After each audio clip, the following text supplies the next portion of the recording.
abasaga 56,000 bamaze guhitanwa n'ibitero bya Isiraheli.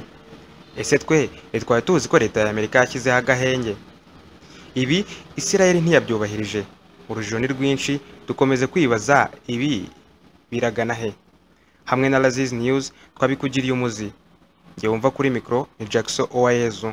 Comment, subscribe na share kugira ngo tubane buri munsi.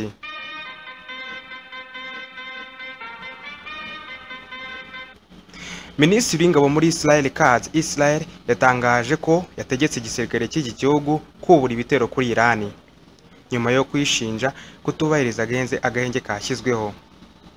Ni icyemezo Minisitiri Katz Israel yatangaje kuri uyu wa kabiri tariki ya 24 Kamena 2025. Yavuze ko Iran yarashe ibisasu bya misile muri Israel kandi impande zombi zari zemeranyije guhagarika imirwano. Ibi birego Iran yabihakanye. Ibijyanye n'agahenge ka Israel na Iran byatangajwe bwa mbere na Perezida wa Leta Zunze Ubumwe za Amerika Donald Trump mu gitondo cyo kuri uyu wa kabiri. Iran na Israel mu masaha yakurikirayeho byatangaje ko byiteguye kubahiriza aka gahenge. Minisitiri w'ububanyi n'amahanga wa Iran Abbas Araghchi yavuze ko igihugu cye cyahagaritse kugaba ibitero muri Israel kuva mu rukerera rwo kuri uyu wa kabiri. Ati Iran yakunze kubisubiramo idaca ku ruhande.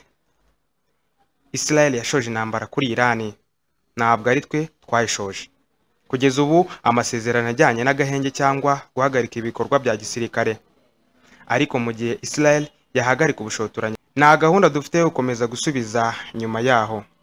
Israel yo yavuze ko yemeye agahenge kasabwe nyuma yo kugera ku ntego z'ibitero kuri Iran. Amakuru yashyizwe hanze na Trump yavuze ko aka gahenge kagera ko Iran igomba guhagarika ibitero hereye saa 12 zo kuri uyu wa kabiri.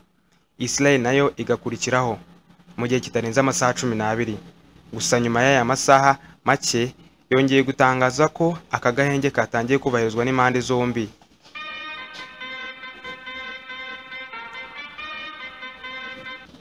Inteko Ishinga Amategeko ya Iran yemeje umushinga w'itegeko ryo guhagarika ubufatanye na EIAA ya Loni mu gihe igitero cya Israel kuri Gaza gikomeje.